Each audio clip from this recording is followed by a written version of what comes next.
신라의 장군 김유신. 그에 대한 유명한 일화가 있다. 어느 날 술에 취한 김유신이 집으로 향하고 있었다. 그런데 말이 길을 따라 다다른 곳은 사랑하는 여인 천관녀의 집이었다. 그러나 김유신은 자신을 이곳으로 이끈 말의 목을 베고 마는데 김유신은 왜 이토록 단호하게 천관녀를 버린 것일까?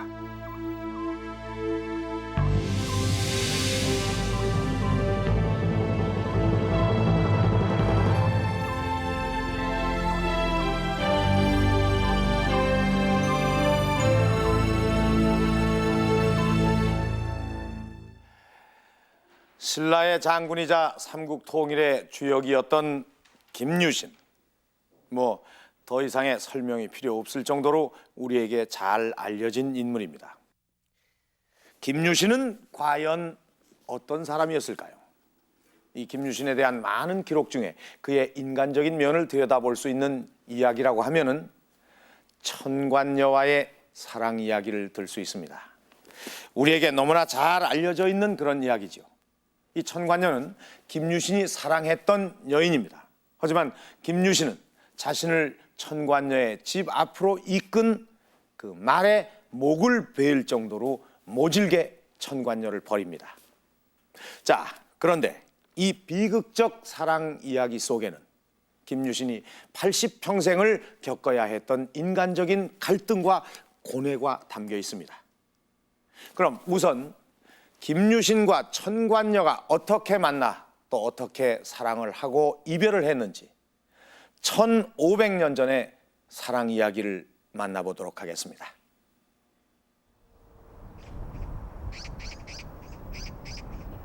경주시 도당산 기슭에 위치한 천관사지. 신라시대 사찰로 알려진 이곳엔 김유신과 천관녀의 사랑에 대한 이야기가 전해지고 있다. 지난 1970년 밭이었던 이곳을 논으로 바꾸는 과정에서 유물이 대거 발굴됐다. 그리고 그 이후에도 농부들에 의해 중요한 유물들이 한두 개씩 발견되곤 했는데 최근에야 본격적인 발굴 작업이 시작된 것이다. 청관사라는 이름은 김유신을 그리다가 죽어간 청관을 위해서 유신이 절을 짓고 이름을 청관사라 했다는 이야기도 있고요. 또 하나는 청관화에 가까운 분들이 그 애달픈 사연을 듣고 그를 기리고 달래기 위해서 청관사라고 이름을 붙였다고도 합니다. 김유신과 천관녀의 사랑 이야기는 세 권의 책에 기록돼 있는데 모두 고려 중엽 이후에 쓰여진 것들이다. 이 책에 남아있는 내용은 모두 비슷하다. 그중 김유신과 천관녀의 만남에 대한 부분을 보면 하루는 우연히 기집종의 집에 유숙하였다라는 한 줄의 기록뿐이다. 그리고 뒤이어 나오는 기록이 두 사람의 헤어짐에 대해서다. 어느 날 김유신을 마주한 어머니는 더 이상 천관녀를 만나지 말라고 눈물로 호소한다. 그러자 김유신은 어머니의 뜻에 따르겠다고 맹세한다. 기록이 남아있는 두 사람의 사랑 이야기는 이렇듯 간단하다. 하지만 그 길지 않은 기록 속엔 두 사람의 사랑이 얼마나 애틋했는지 짐작할 수 있는 대목이 있다. 술에 취한 김유신이 집으로 돌아오고 있는데 말이 옛길을 따라 천관녀의 집 앞으로 갔다는 부분이다.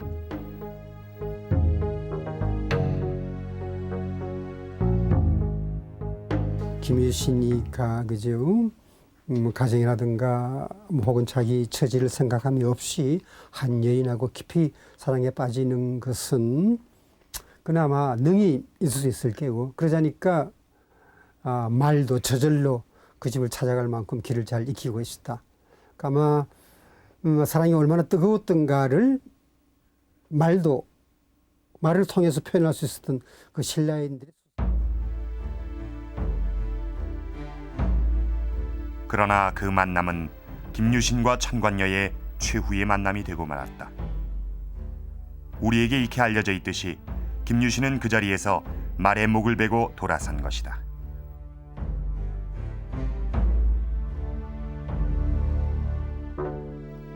김유신에게 버림받은 천관녀는 머리를 깎고 평생 홀로 살며 김유신을 위해 기도하다가 생을 마쳤다고 한다.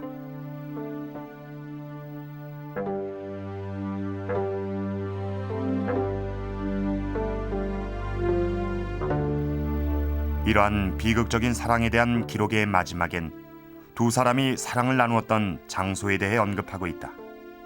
그 내용을 보면 오릉동 쪽에 천관사가 있으며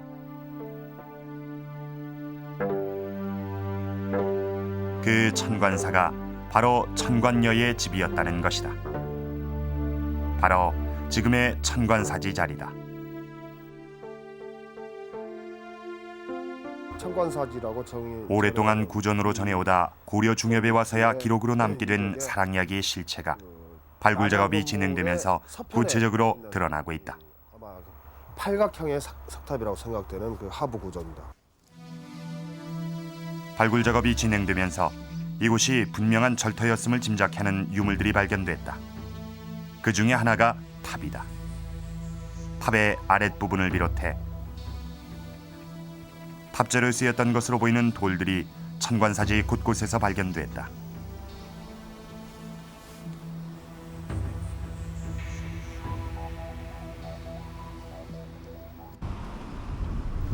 이외에도 발굴 작업을 통해 발견된 유물들이 국립경주문화재연구소에 보관돼 있다.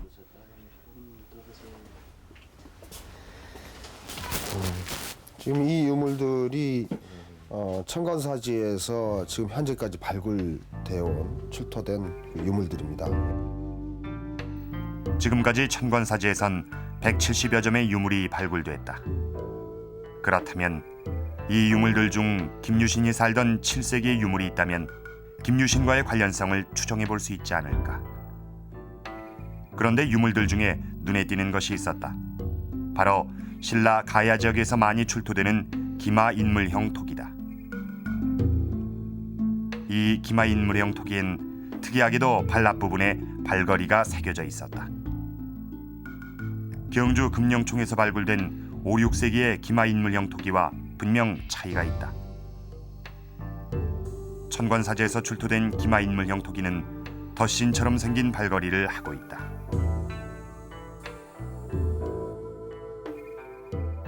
그런데 이 발걸이는 기마 인물형 토기의 연대를 추정하는 데 단서가 된다.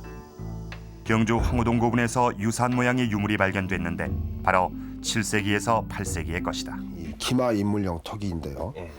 이건 지금까지 우리나라에서 이 등자, 말 타고 사람 발을 끼우는 이 등자가 이걸 호둥이라고 합니다. 그 호둥이 씌어진 것으로 봐서 그 7세기에서 8세기 사이에 그런 유물이 아닌가 그렇게 생각을 해볼 수 있는 거죠.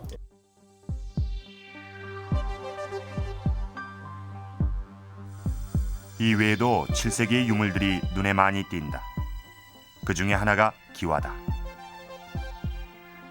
이 기와엔 글자가 새겨져 있는데 바로 습비다.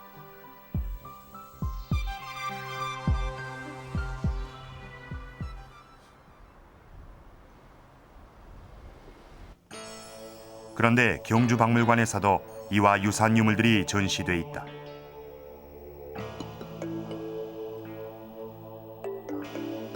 안압지에서 출토된 이 기와에도 글자가 새겨져 있었는데 바로 습부다. 그리고 안압지에서 출토된 또 다른 기와엔 한이라고 새겨져 있다. 이건 무엇을 의미하는 것일까? 경주의 행정구역은 모두 6부로 나뉘어져 있었다. 그 이름을 보면 양부, 사량부, 본피부, 모량부, 한지부, 습비부. 기와에 새겨진 습비란 글씨는 바로 이 6부의 이름으로 기와를 만들었던 지역을 표시한 것이다. 습비라는 것은 신라의 6부 가운데에 습비부를 나타내는 것입니다. 안압지에서 발굴된 유물 가운데에 그 습비부라고 새겨져 있는 기와들이 많이 발견되고 있습니다. 이런 습비부명은 7세기 후반에 만들어졌으므로 추정되고 있습니다. 이외의 7세기의 유물들을 살펴보면 나는 말이 새겨진 천마 기와가 있고 7세기 양식의 금동불상이 있다. 이렇게 김유신이 살던 시대인 7세기의 유물들이 많이 나오는 것으로 보아 천관사진은 김유신과 어떤 관련이 있지 않을까. 그런데 김유신과 직접적인 관련이 있는 것으로 보이는 유물이 있었다. 네, 액자에도 넣었던 건데 이건 조선 돌이에요. 돌이고. 아, 이게 어떤 비명이 적혀 있는 겁니까? 이건 이 양반에 관한 무슨 이게 대대각 경주 불국사 연구의 최고 권위자인 황수영 박사가 우연히 손에 넣게 된 석편이다. 딴 분이 누가 있는지 난 모르겠습니다. 아마 내 생각은 이 양반 혼자 대대각. 직사각형 모양의 석편은 윗부분과 아랫부분이 심하게 훼손돼 있었다. 그런데 석편엔 글씨를 새겼던 흔적이 남아 있었다.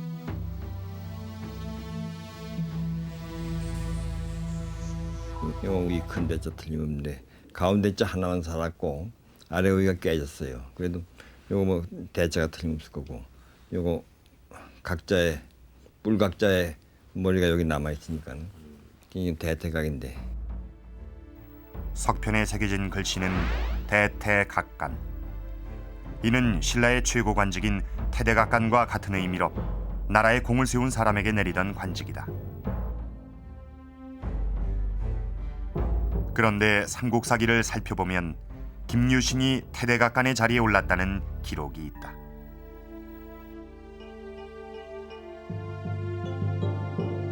대퇴각을 받은 사람은 김유신 장군 한 분이니까 그 양반 관계에 무슨 위적이 관련된 것이 아닌가 이제 그렇게 진정을 하고 있어요. 천관사제에서 발굴된 유물을 통해 1500년 전의 사랑 이야기가 단지 설화 속의 이야기만은 아니란 것을 짐작할 수 있다.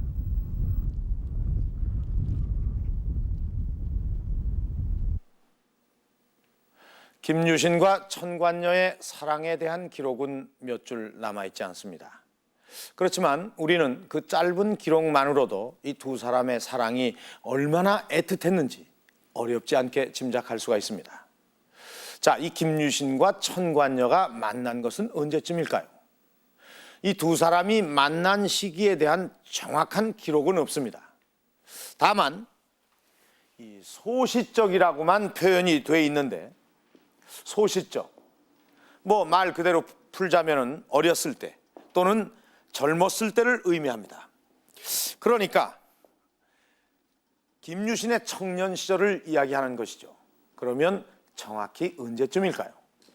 이 삼국사기에 의하면은 김유신이 화랑이 된 건 15살 때입니다. 그리고 17살 때 이 단석산 중학 석굴에 들어가 기도를 하고 무술을 연마합니다. 당시 신라는 고구려와 백제의 아주 빈번한 침입으로 아주 위태로운 운명에 처해 있습니다. 이러한 조국 신라의 운명을 걱정하던 김유신이 이 중학 석굴에 들어가 심신을 단련한 것입니다. 그리고 바로 그 다음 해인 18살에 김유신은 화랑의 우두머리인 국선의 자리에 오릅니다. 그러니까 15살에 화랑이 되고 17살 이후엔 무술을 연마하고 마음을 닦는 데만 열중을 했으니 아마 그 사이인 16살쯤에 천관녀를 만났을 것으로 추정이 됩니다. 16살이라면 요즘으로 치면 사춘기로 방황할 나이입니다. 그 나이에 어떻게 그렇게 단호하게 사랑하던 여인 천관녀를 버릴 수 있었을까요? 다시 기록을 살펴볼 필요가 있는데, 기록에 의하면 어머님의 반대 때문입니다.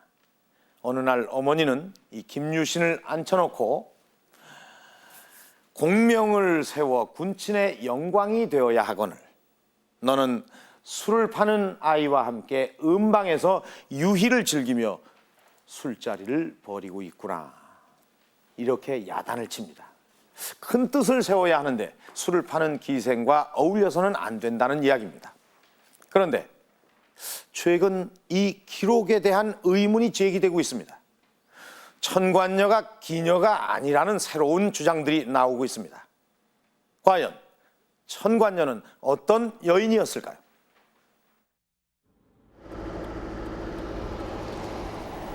최근 천관녀가 기녀가 아니란 주장이 제기되는 이유는 무엇일까? 그건 바로 천관사가 있는 위치 때문이다. 천관사 뒤편으로 자리하고 있는 야트막한 산은 도당산이다. 신라시대 이곳에서 어떤 일이 벌어졌을까? 삼국사기 헐레니 사금조에 보면은 궁 남쪽에 정청을 베풀었다는 이야기가 나오고 있습니다. 궁 남쪽이라는 것은 궁은 곧 월성을 말하는 것일 것이고 바로 이 자리가 궁궐의 월성의 남쪽에 해당되기 때문에 바로 이 자리에서 도당을 베풀던 그 도당 정치를 하던 곳이 아닌가 추측이 됩니다. 그런데 신라시대에 귀족들이 모여 정사를 논의했다는 것은 이곳이 예사롭지 않은 곳임을 의미한다. 신라 때 귀족들이 모여서 회의할 때 꼭 사령지라는 게 있습니다. 무슨 중요한 일을 결정할 때는 그냥 아무 곳에서 하는 게 아니라 어떤 신성한 곳에 가서 사령지라는 거는 넉사자의 그 신령스러울 영자의 땅지자거든요. 이 고대에 있어서는 어떤 중요한 결정을 할 때는 항상 제사를 지내고 또 어떤 그 신령스러운 곳에서 하거든요. 그런 측면에서도 그 도당이라는 의미가 그 많은 귀족들이 모여서 중요한 일을 결정한다는 의미에 있어서도 그 종교적인 그런 문제와 이제 관련이 된다. 실제 경주의 지리지인 동경 통지를 보면 신라시대 정사를 논의하던 곳은 신령스러운 곳이었음을 알 수 있다. 도당산은 경주부 남쪽 오리에 있는데 신라는 왕의 즉위 의례를 반드시 이곳에서 했다. 즉 왕이 즉위한 뒤 신께 제사를 올리는 즉위 의례를 도당산에서 했다는 기록이다. 그렇다면 신라시대 즉위 의례를 했던 곳은 도당산의 어디였을까? 삼국사기에 나와 있는 신궁의 제사 기록을 살펴보면 모든 제사가 왕이 즉위한 다음에 거행됐다. 이는 신궁에서 즉위 의례가 거행됐다는 것을 의미한다. 즉 도당산에 신궁이 있었던 것이다. 따라서 거기가 이제 신궁터였다는 걸 생각할 수 있고, 그 다음에 그 밑에 보면 사제사, 천관사, 천은사 있습니다. 근데 이게 바로 하늘과 관련된 이런 절터가 있었고, 그 다음에 아까 천관녀 그것도 그렇고, 그다음에 사제사 1년에 4번 제사 지냈다. 이런 절들이 바로 그 도당선상을 끼고 있어요. 그러니까 거기가 뭔가 종교적인 불교 이전에 우리 고유한 내지는 토착 신앙의 어떤 그 센터로서의 그 위치였다. 이렇게 이제 추정을 할 수가 있을 것 같습니다. 천관사 근처가 토착신앙의 중심지라는 것을 알 수 있는 또 하나의 유적이 있다. 바로 사제사지다. 지금은 주춧돌 외엔 아무런 흔적이 남아있지 않지만 신라시대 이곳엔 사제사라는 절이 있었다고 한다. 사제사토에서 발견된 이 돌이 그곳이 옛 절터였음을 증명하는데 이 돌엔 글씨가 새겨져 있다.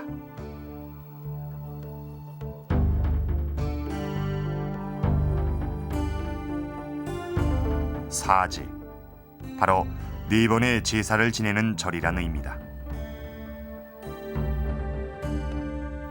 삼국사기에 보면 4번의 제사에 대한 기록이 나와 있는데 신라의 건국 시조인 박혁거세의 사당에서 1년에 4번 제사를 지냈다는 기록이 있다. 사제는 바로 시조신을 모시는 국가적인 의식인 것이다. 그 사제가 넉사자의 제사할 제자입니다. 근데 그 삼국사기에 보면은 시조매 1년에 4시로 제사했다 이런 기록이 나오죠. 그 얘기는 봄, 가을, 겨울, 가을, 겨울 1년 4번 제사 지냈다. 그러니까 결국은 그 4번 지냈던 그런 것들이 나중에 이제 불교적인 걸로 바뀌면서 거기에도 이제 그 절이 들어서는.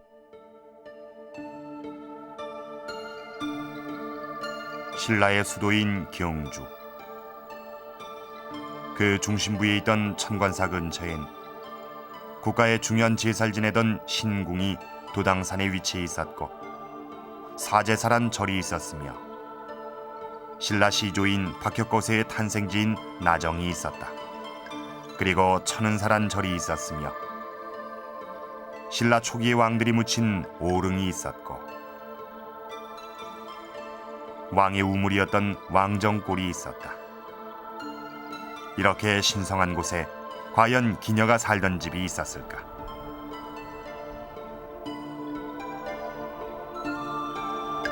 이러한 의문을 더욱 짙게 하는 것이 천관녀라는 이름이다. 천관. 말 그대로 하늘의 관리란 뜻이다. 천관이란 중국 주나라에서 육관의 그 하나였습니다. 천관, 지관, 추나, 주동 이런 육관이 있어가지고 그 중에 천관은 하늘의 제사를 모시는 그런 중요한 역할을 했던 것 같습니다.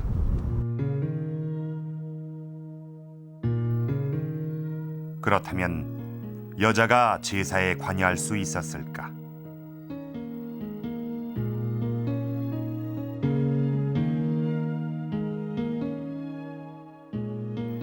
삼국사기에 보면 시조신 박혁거세를 모시는 제사를 박혁거세의 친누이인 안호가 주관하도록 했다는 기록이 있다.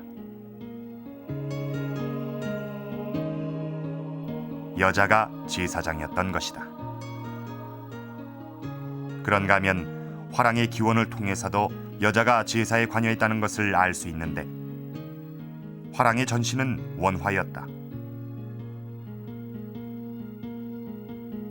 진흥왕 37년 원화를 뽑았는데 남모와 준정이라는 여자였으며 이들은 제사를 담당했다.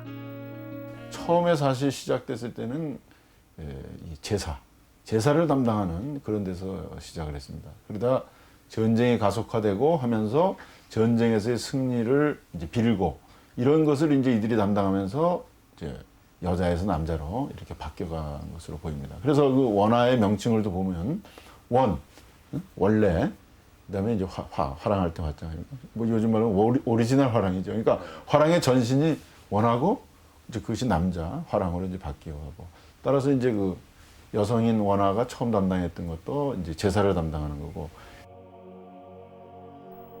그런데 진흥왕 37년 여자 대신 남자를 뽑고 그 이름도 원화가 아닌 화랑이라고 했다.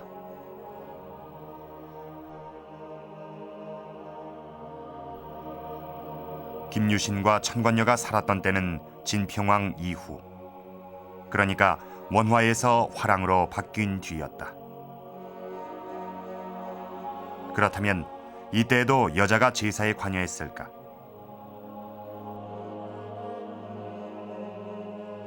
그러니까 이제 원화에서 화랑으로 바뀌는 건 진흥왕 때거든요. 근데 지금 여기 천관녀 나오고 이런 건 이제 진평왕 이 시기인데 조금 이제 지나서인데 이때 되면은 이제 원화가 폐지되고 화랑이 이제 바뀌게 되면지만 그 원화와 같은 그런 어떤 그 여성이 제사를 담당하는 그런 존재가 완전히 없어진 건 아니고요. 하나의 유죄로서 남아 있다고 생각합니다. 다만 그 이전보다는 사회적이나 또는 신앙적인 그 위치는 상당히 좀 어느 정도는 떨어지지 않았겠나.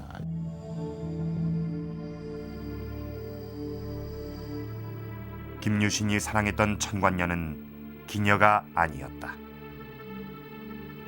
제사를 담당했던 여사제였던 것이다. 천관녀가 기녀가 아닌 여사제였다. 그렇다면 이 천관녀에 대한 기록이 남아있는 이 세 권의 책에서는 왜 천관녀를 창녀, 또 천관녀의 집을 창가라고 표현을 했을까요? 그건 기녀, 즉 기생의 기원은 바로 여사제이기 때문입니다. 동서양을 막론하고 고대 국가 시절, 그러니까 제정일치 시대 땐 나라의 최고 지위에 있던 여사제가 재정이 점차 분리되면서 그 지위가 낮아져 기녀로 변화했습니다. 더욱이 이 책들이 쓰여진 때는 고려 말과 조선 시대입니다. 이 유교적 입장에서 여사제를 낮게 평가해 기녀로 표현했을 가능성도 있습니다. 그렇다면 우리는 또 한 가지 의문을 갖게 됩니다. 이 책에 남아있는 기록에 의하면 어머니가 천간녀와의 만남을 반대한 진짜 이유는 분명 기녀와 어울려서는 안 된다는 것이었습니다.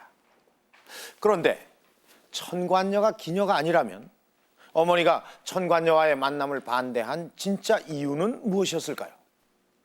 그 해답은 바로 김유신의 출신 배경에 있습니다. 충청북도 진천읍.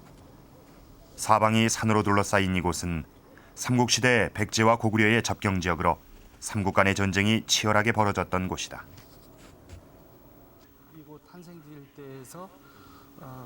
이곳 진천읍 상계리의 계양마을에 김유신이 태어났던 집터가 있었다.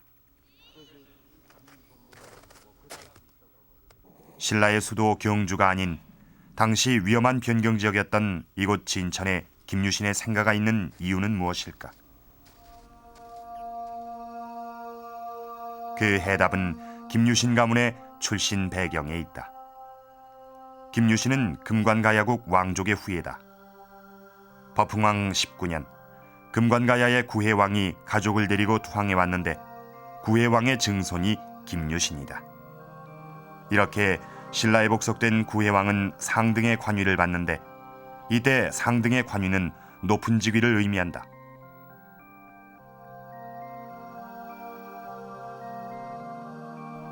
당시 김유신 가문은 진골귀족으로 편입됐다. 신라는 엄격한 신분사회로 진골, 육두품, 오두품으로 신분을 구분해 놨는데 신분에 따라 오를 수 있는 관등과 관직이 규정돼 있었다. 신라의 신분제도가 얼마나 엄격했는지 보여주는 단적인 예가 최치원이다. 최치원은 12살 어린 나이에 당나라로 유학을 떠나는데 육두품의 신분으론 아무리 능력이 뛰어나도 아찬 이상의 벼슬에 오를 수 없기 때문이었다. 그런가 하면 신라의 엄격한 신분제도의 한계를 느껴 아예 신라를 떠나버린 사람도 있었다. 신라의 그 육두품 출신이었던 설계두라고 하는 사람이 있었습니다. 이 사람은 자기가 골품제 하에서는 자기 능력을 충분히 발휘할 수 없다고 믿고 당나라로 오늘날 같으면 이민을 가가지고 당나라에 가서 당태종이 고구려 원정을 할 때에 참여를 했습니다. 참여를 해가지고 열심히 싸우다가 죽었는데 그 당태종이 저게 누구냐 하니까 그 신라의 설계두다. 그래가지고서 죽은 후에 대장군에까지 포상이 되는 그런 일화가 있습니다. 신라에 복속된 김유신 가문은 신라 최고의 신분인 진골귀족에 편입됐다. 그러나 그들은 신라의 정통 진골귀족 집단과는 달랐다. 어느 집단, 어느 사회고 마찬가지로 새로운 집단이 그 기존 집단에 편입이 되게 될 때 가지고 있는 그 배타성이 작용하게 되는데 김유신의 할아버지 정조부대 구해왕이 신라에 투항해가지고 와서 진골 귀족으로 편입이 되고 거기에 상응하는 이제 관등을 지급을 받는데 그럼에도 불구하고 정당한 대접을 받지 못하게 됩니다. 그건 진골 귀족들이 기득권을 유지해 나가는데 오히려 걸림돌이 되었기 때문에 이질적인 집단으로서 김해 김씨 세력을 배척했기 때문에 초기에는 상당한 그 애를 먹게 되는 거죠. 그렇다면 신라에 편입된 김유신 가문은 이후 어떻게 살았을까? 그것을 알 수 있는 단서가 충북 단양에 있다.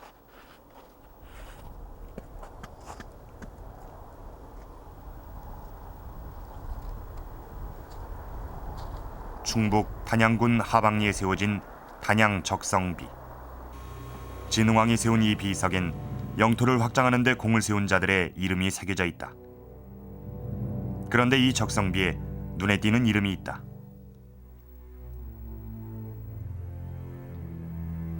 무력, 바로 김유신의 할아버지다.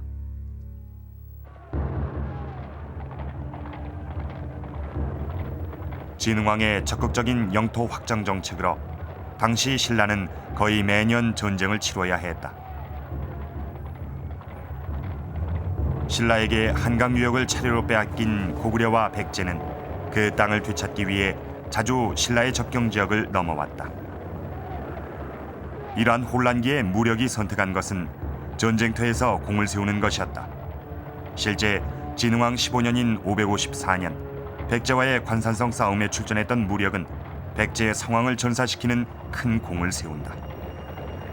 그러니까 이 가야계가 그렇지 않으면 이 엄격한 신라사에 살아남을 수가 없지 않습니까?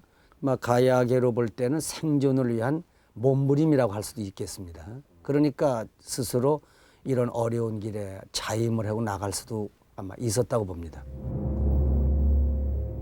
여러 차례 전쟁터에서 공을 세운 김무력은 신주군주로 임명된다.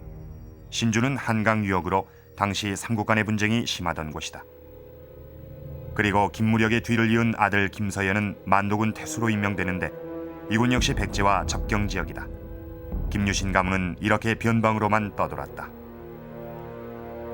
신라 입장으로 볼 때는 이렇게 편입된 진골에 대해서 하나의 견제의 의미도 있을 수 있다고 생각을 합니다. 김유신 가문이 신라 사회에서 인정을 받지 못했다는 것을 알 수 있는 또 한 가지의 기록이 있다. 삼국사기엔 김유신의 아버지 김서현과 만명부인의 결혼을 자세히 기록하고 있는데 흥미로운 건 두 사람의 결혼을 야합이라고 표현했다. 왜 삼국사기에선 야합이라고 기록했을까? 그 의문을 풀 수 있는 것이 만명부인의 신분이다. 버풍왕에겐 입종갈문왕이란 동생이 있었다. 그 입종갈문왕의 아들이 수클종이고 수클종이 진흥왕이 죽은 뒤 그 부인이었던 만호태우와 결혼을 해서 낳은 딸이 바로 만명부인이다. 즉 만명부인은 버풍왕의 조카인 수클종의 딸로 신라 최고의 신분인 왕족인 것이다.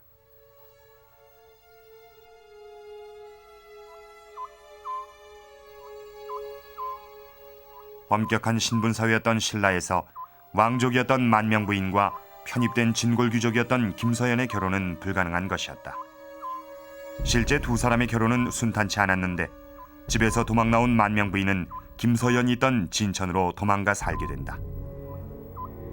김유신의 아버지의 경우에 지금 기록상에 그 결혼을 순조롭게 한 것이 아니고 그 진골 귀족들의 그 수클종이라고 하는 진골 귀족들, 요게 뭐 진흥왕의 계보를 가지고 있는 그 인물인데 그 딸과 결혼을 하려고 그러니까 여타 진골 귀족들이 그 반대를 해서 이제 그 뭐 야합을 하고 도망을 나서 이제 결혼을 해서 김유신을 낳게 된다고 그럽니다.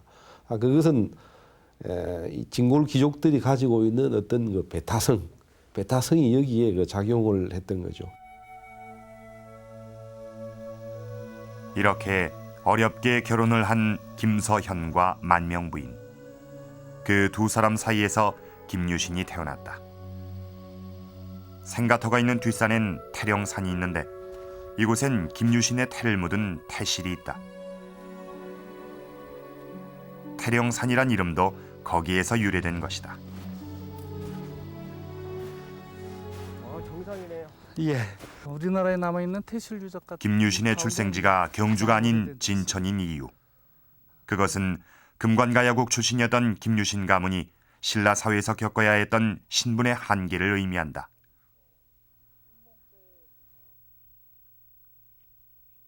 그렇게 신분의 한계를 안고 태어난 김유신이었기에 당시 하급 귀족에 불과했던 여사제인 찬관여와의 만남을 지속할 수 없었던 것이다.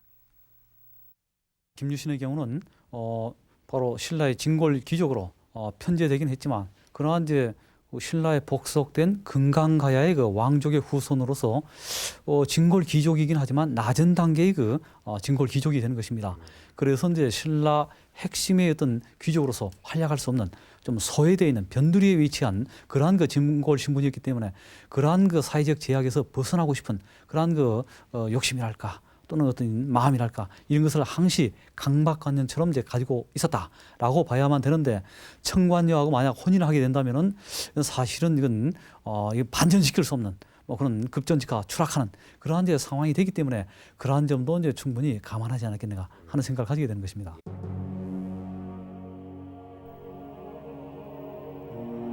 여사제였던 천관녀와의 사랑이 이루어질 수 없었던 데엔 또 한 가지 이유가 있다. 법흥왕 때 이차돈이 순교하면서 신라 사회엔 불교가 공인되게 된다. 이후 진흥왕 때에 불교 진흥책을 펴게 되는데 당시 진흥왕은 불교에 매료돼서 스스로를 전륜성왕이라 자처하고 두 아들에게도 동륜태자, 사륜태자라는 불교식의 이름을 붙일 정도였다. 그리고 김유신이 살던 진평왕 때에 와서는 화랑에도 불교 신앙이 뿌리내리게 되는데 그 대표적인 예가 김유신이 이끌던 낭도들의 무리인 용화향도다. 이는 불교의 미륵신앙을 추구하던 단체다. 이런 분위기에서 토착신앙의 상징이라고 할 수 있는 여사제와 만난다는 건 무엇을 의미하는 것일까? 그런데 이제 김유신이 상당히 이제 정치적으로 출세하고 그러면서 차츰 고유신앙보다는 불교가 그 당시 사회에서 주류가 되면서 부모 입장에서는 김유신이 종래의 어떤 토착신앙이나 고유신앙 그런 쪽에 가깝게 지내는 것보다는 그 사회 여론이라든지 이런 종교계에 있어서의 비난이라든지 이런 걸 우려해서 이제 기존에 있었던 토착신앙과는 결별하고 불교적인 그런 이제 그 쪽으로 하기 위해서 둘을 갈라놓은 게 아닌가 그렇게 본다면 청관녀는 고유신앙과 불교와의 갈등 속에서의 하나의 희생자였다 이렇게도 볼 수 있을 것 같습니다. 어머니 만명부인은 아들 김유신에게 유난히 엄했다고 합니다. 기록에 의하면 이 김유신이 젊었을 때 이 어머니인 만명부인은 날마다 엄하게 훈계하여 함부로 사귀어 놀지 못하게 했다라고 적고 있습니다. 김유신 가문의 시집와 신분의 한계를 절감했던 만명부인이기에 아들에게 그토록 엄할 수 있었을 것입니다. 그리고 이러한 어머니의 엄한 가르침이 있었기에 16살 어린 김유신도 그렇게 단호하게 천관녀를 버릴 수 있었을 것입니다. 실제 김유신의 이후 행적을 보면 이 김유신도 자신의 가문이 가지고 있던 신분의 한계에 대해 뼈저리게 느끼고 있었음을 알 수 있습니다. 여기 두 사람의 영정이 있는데 이쪽은 김유신이고 또 이쪽은 태종 무열왕인 김춘추입니다. 두 사람은 친형제 이상으로 가까운 사이였습니다. 실제 이 두 사람의 사이가 얼마나 가까웠는지 알 수 있는 이야기가 있습니다. 642년 이 백제군이 쳐들어와서 이 신라의 대야성을 비롯하여 40여 개 성을 빼앗고 김춘추의 딸과 사위인 품석장군을 죽였습니다. 그러자 김춘추가 고구려에 도움을 요청하러 가게 됐는데 이때 김유신과 김춘추는 피로써 맹세를 합니다. 김춘추가 고구려에 억류돼 돌아오지 못하면 김유신이 구하러 간다는 맹세였습니다. 또 같은 해 김유신은 백제에 쳐들어가 빼앗겼던 대야성을 비롯한 40여 개 성을 되찾게 되는데 이때 백제 포로 8명을 잡습니다. 예나 지금이나 전쟁에서의 포로는 상대국의 정보를 캐낼 수 있어 중요하게 여겨집니다. 그런데 김유신은 이 포로 8명을 풀어줍니다. 그리고 대신 김춘추의 딸과 사위인 품석의 유고를 찾아옵니다. 이렇게 친형제 이상으로 절친했던 김유신과 김춘추. 그런데 그들이 밀접한 관계를 유지했던 데는 특별한 이유가 있습니다.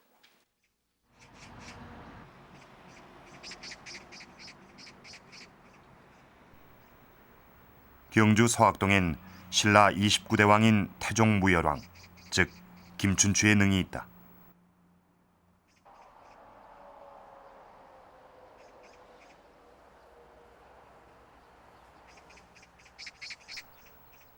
태종 무열왕 능비는 그 조각이 뛰어난 것으로 유명하다. 그런데 이 태종무열왕 김춘추의 부인은 김유신의 동생인 문희다. 당시 김춘추와 문희의 결혼은 신라 사회에서 극적인 사건이었다. 문희가 결혼도 하기 전에 김춘추의 아이를 갖자 김유신은 문희를 죽이려고 마당 가운데 불을 질렀다. 그런데 그날은 선덕여왕이 남산에 거동하는 날이었다. 불길을 본 여왕이 자초지종을 들은 뒤 김춘추와 문희의 결혼을 명하게 된다. 그 두 집단 간은 이제 개인 대 개인의 그 관계로서보다도 아마 김유신과 김춘추 집단, 김유신 집단과 김춘추 집단의 어떤 이 결합 관계가 아마 그 결혼 관계로 표현된 것이라 생각이 됩니다. 사실 여기에는 이제 김유신의 치밀한 어떤 책략이 깔려 있는 것이라고 보는데. 그렇다면 김유신이 김춘추 집안과 결속하려 했던 이유는 무엇일까? 우선 그들의 만남이 어떻게 이루어졌는지부터 살펴보자. 김유신과 김춘추 두 집안의 만남은 이미 부친 때부터 시작됐다. 진평왕 51년 김유신의 아버지 김서현과 김춘추의 아버지 김용춘은 함께 고구려 낭비성을 공격하러 나간다. 두 가문의 만남이 가능했던 이유는 무엇일까? 김춘추의 가계도를 살펴보면 신라 25대 왕인 진지왕의 아들이 김용춘이고 그의 아들이 김춘추다. 김춘추는 진지왕의 손자로 왕족인 것이다. 그러나 진지왕은 즉위 4년 만에 폐위되고 만다. 삼국사기엔 당시의 상황을 기록하고 있는데 진지왕이 왕위에 오른 뒤 4년 만에 죽었다고 적고 있다.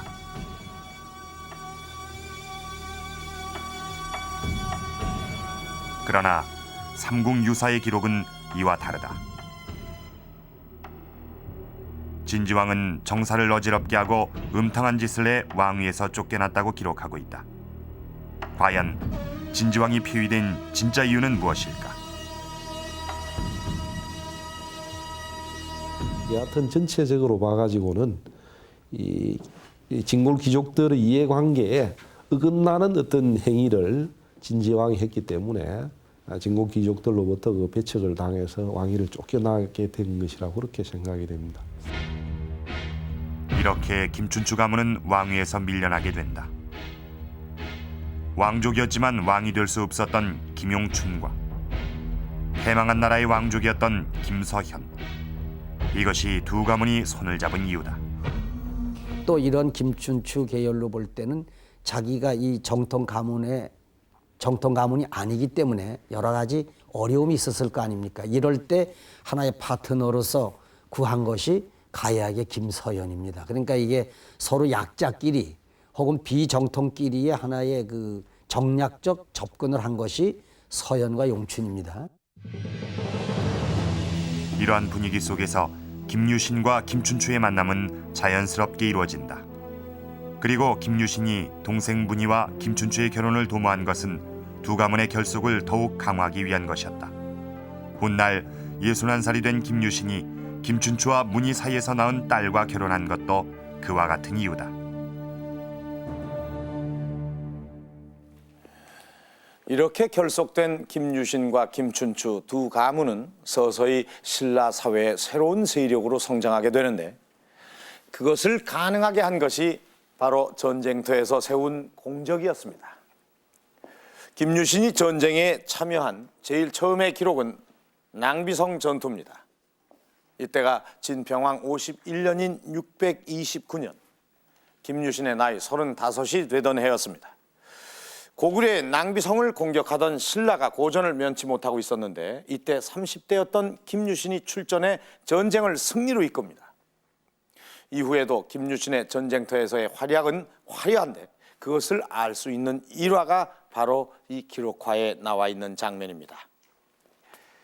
이 김유신이 자신의 집에 그 우물물을 마시는 모습인데, 바로 644년의 일입니다.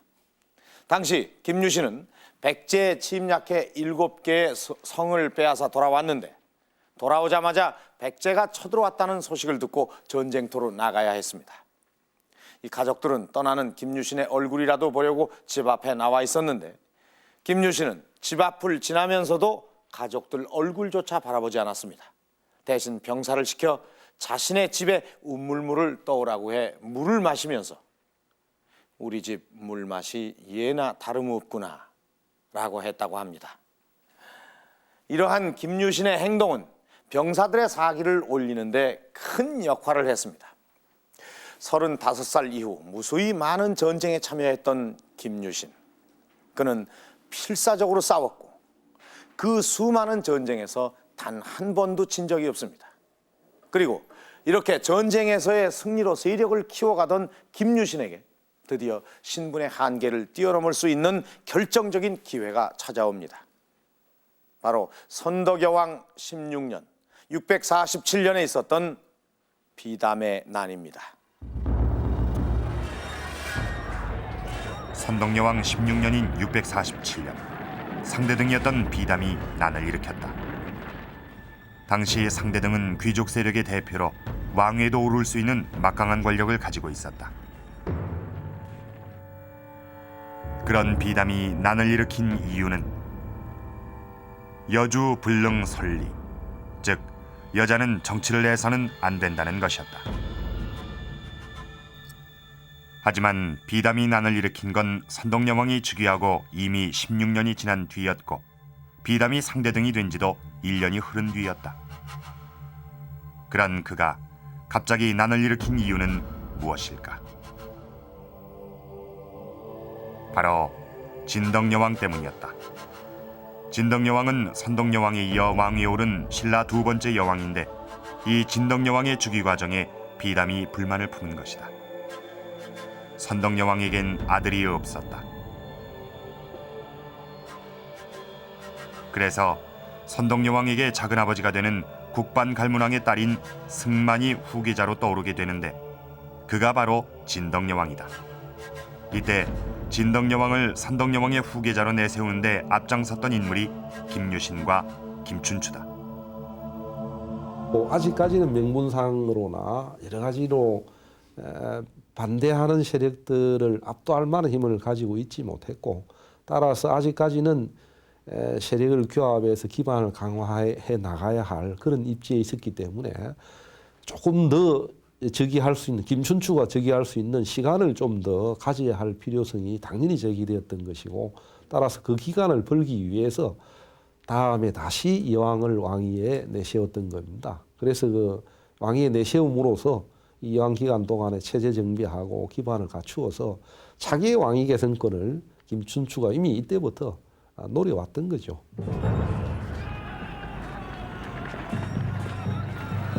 이렇게 김유신과 김춘추가 차기 왕권을 노리고 진덕여왕을 왕위에 올리려고 하자 비담이 난을 일으킨 것이다. 그래서 한쪽에서는 진덕을 밀고 그 진덕의 저기를 기정사실화하게 되자 당연히 상대등으로서 차기의 왕위 개선권을 가지고 있었고 또 그리라고 생각을 하고 있던 비담이 이 반란을 크게 반발해서 그 반란을 일으키게 된 것입니다. 당시 비담의 난을 진압하기 위해 나선 것이 김유신과 김춘추였다. 김유신이 이끄는 군대는 왕성인 월성에 주둔했고 비담이 이끄는 반군은 왕궁으로부터 불과 10여리 떨어져 있는 명활산성에 주둔했다. 그런데 난이 발생하고 10일 만에 사건이 터졌다. 월성에 큰 비열이 떨어진 것이다. 그러자 비담은 여왕이 패전할 조짐이라고 소문을 낸다. 이때 김유신이 소문을 잠재우기 위해 이용한 것이 연이다.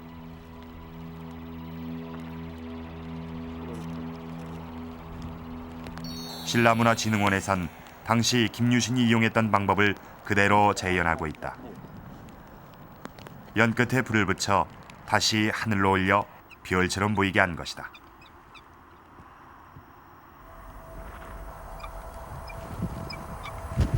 그리고 어젯밤에 떨어진 별이 다시 하늘로 올라갔다는 소문을 내 반군의 사기를 꺾고 난을 진압한다. 비담이 난이 나던 그의 선덕여왕이 사망하자 곧바로 진덕여왕이 왕위에 오른다. 이로써 김유신과 김춘추가 실권을 잡게 된다. 그리고 주기 8년 만에 진덕여왕이 사망하자 김춘추가 왕위에 오르는데 그가 바로 태종무열왕이다. 이때 김춘추의 나이 52이었고 김유신의 나이는 60이었다. 김춘추가 왕위에 오른 뒤 드디어 김유신도 귀족 세력의 대표인 상대등 자리에 오르게 되는데 당시 신라 사회에서 김유신의 위치가 얼마나 확고해 있는지를 보여주는 것이 바로 경주 충효동에 있는 김유신의 능이다. 신라의 여느 왕릉에 뒤지지 않는 규모를 가지고 있다. 그리고 신라 흥덕왕 때 김유신은 흥무대왕으로 봉해진다. 왕이 아니면서 대왕의 존호를 받은 건 김유신이 유일하다.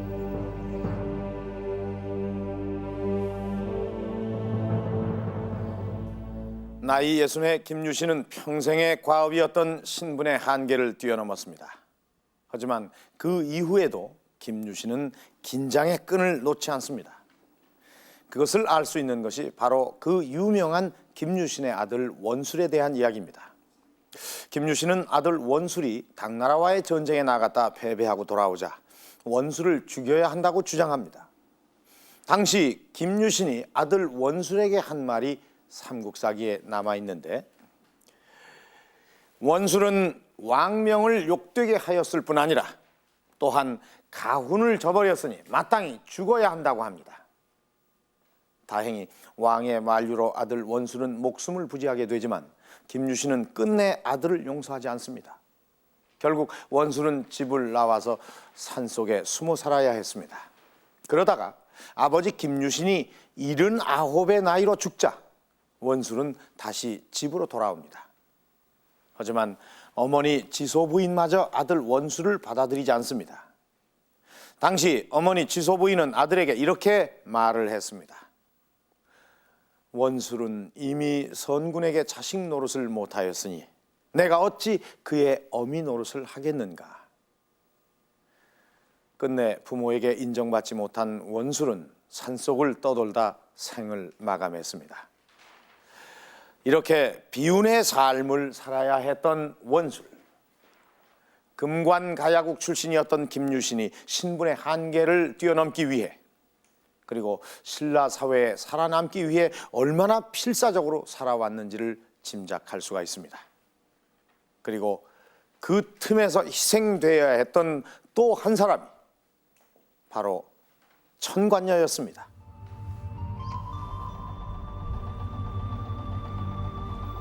경주시 교동엔 김유신이 살았던 집터가 있다.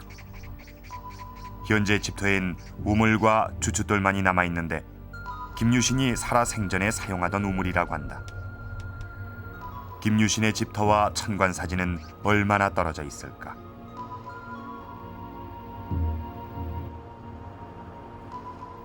천관 사지와 김유신의 집터는 경주의 중심을 흐르는 남천을 사이에 두고 있다. 실로 사랑이 이루어졌음직한 가까운 거리다.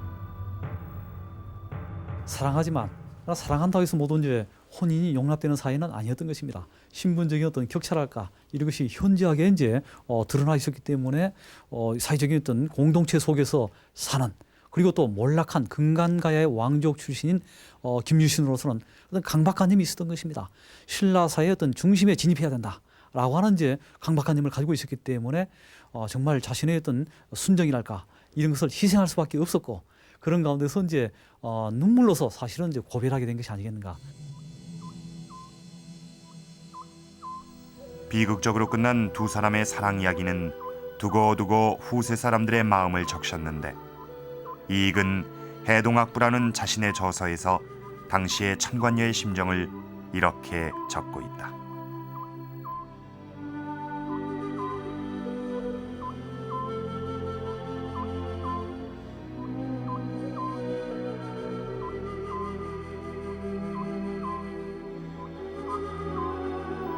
이에 대한 김유신의 심정은 이광사의 동국학부에 전하고 있다.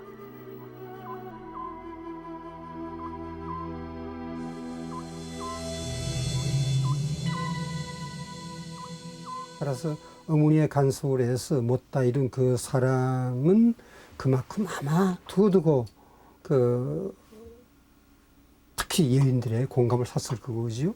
그런 면에서는 아마 영국의 로미오 주리엣이 있었다면은 한국에 아마 김유신과 천관녀 사랑 얘기가 있었다고까지 하더라도 지나친 과장은 아닐 것 같습니다. 지금도 경주엔 김유신과 천관녀의 사랑 이야기를 기리고 있는 사람들이 있다.